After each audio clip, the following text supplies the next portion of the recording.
I want to thank my family, friends, colleagues, and students, again many of whom are here, for their role in shaping who I have become.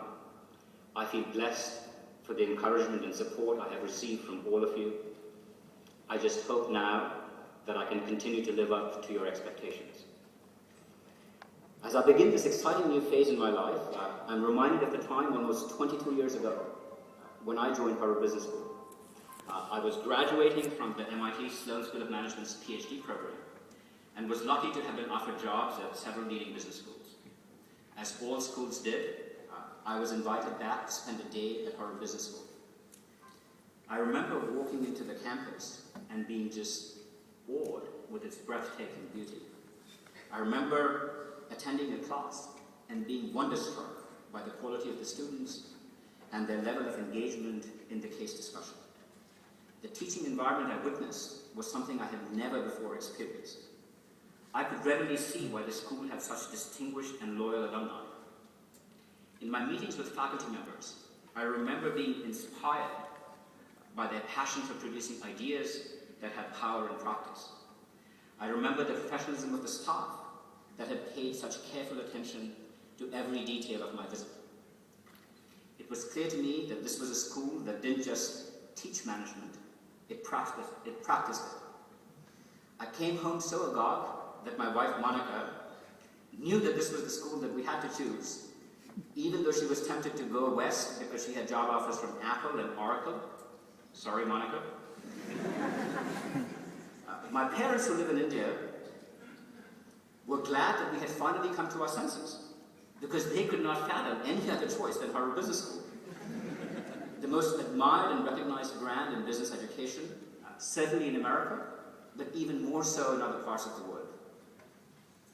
I joined Harvard Business School because its values resonated so deeply with mine. What struck me about the school from the start, that it was not just trying to be better than other schools, it was trying to be distinctive. Put simply, I fell in love with the school and have been in love with it ever since. I love all the work I've had the privilege of doing at Harvard Business School. But most of all, I have loved teaching the amazing students we have in our MBA programs, our executive programs, and our doctoral programs. Thank you to all my students for the gift that they gave me. Each of you has your own story of why you are a part of Harvard Business School. I'm sure you feel the same pride in this institution that I do. As our beloved institution enters its second century, there is so much to look back upon and feel proud of. Yet as we look ahead, we have to work hard to sustain what has so aptly been called a delicate experiment.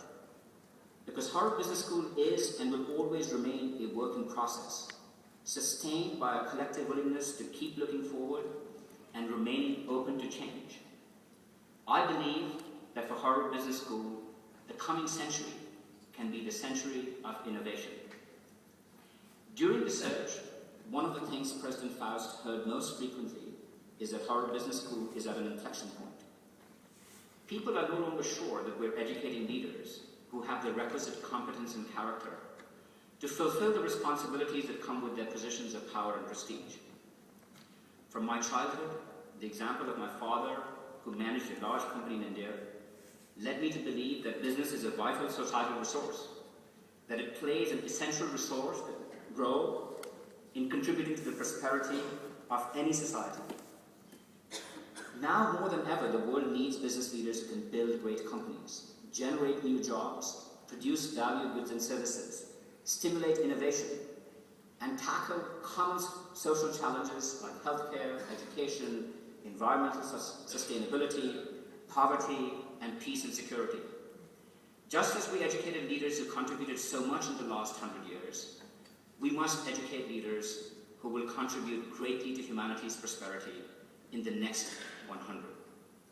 Sustaining our mission of educating leaders who make a difference in the world will require building on many elements that we do so distinctively. We will also need to identify areas that require change and where we must build new capabilities. I look forward to working with all of you to develop a shared vision and an agenda that can guide us. Allow me, however, to take this occasion to pose some initial questions that I hope we can consider. In what ways must we innovate so that we can remain the pioneers in business education worldwide? How can we think in fresh ways in our educational programs, in our research and its impact on practice, in our convening and publishing activities, in our amazing library and physical and technological infrastructure? We must ask ourselves, as we would ask of any organization we study, what are the opportunities to embrace innovation in all that we do? Beyond that, how can we become a model of an inclusive community where everyone feels valued, where everyone learns, where everyone feels the opportunity to succeed, and where everyone is committed to each other's success? How can we draw strength from our differences and discover the commonalities that cut across them? Next, in a world that is rapidly becoming more global, how can we best expand our international reach? How can we bring the best of the world to Harvard Business School? And how can we bring the best of Harvard Business School to the world? And as we look within the school, across the university, and out in the world, what will enable us to build integrated bridges across existing boundaries? How can we work across units, across disciplines, and across different parts of Harvard? How can we best take advantage of each other to do more than any one of us could do alone? These are simply some initial questions to stimulate our thinking. Pursuing answers that draw on our distinctive identity and strength, and framing further, deeper questions that call forth our creativity and common purpose will be our shared pursuit in the days and months ahead. I'm looking forward to engaging with all of you, to learning from each of your unique perspectives. Our school has no greater strength than the extraordinary quality of the people it draws together. Let's be inspired by each other's ideas. Let's be catalysts for the thoughtful, imaginative change we want to bring about at the school and whose vitality we are entrusted to care. One of my dearest friends and mentors, Sumantra Ghoshal, who died too young, had this wonderful metaphor he called the smell of the place. He had grown up in Calcutta and went back there every summer to spend time with his parents. For any of you who know Sumantra, you know that he had boundless energy. Yet when he went to Calcutta in the middle of the summer, he felt like the smell of the place just sucked all the energy out of him. Temperatures often exceed 100 degrees, and the humidity often approaches 100%. The air is so thick, you feel you're in a steam bath. As hard as he tried, he just couldn't find the energy to be his usual self. He felt listless and tired.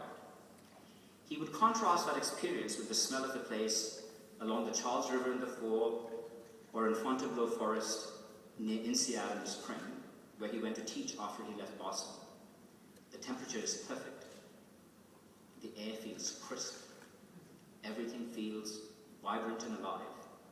It is hard not to feel a step and lifting a step, not to reach out and pluck a leaf from a tree. Sumantra used this metaphor to exhort people he taught to change the smell of their place, to make sure that the smell of their own organizations was more like it is along the banks of the Charles in the fall, or Fontainebleau Forest in the spring, rather than downtown Calcutta in the summer. Because one energizes and the other enervates.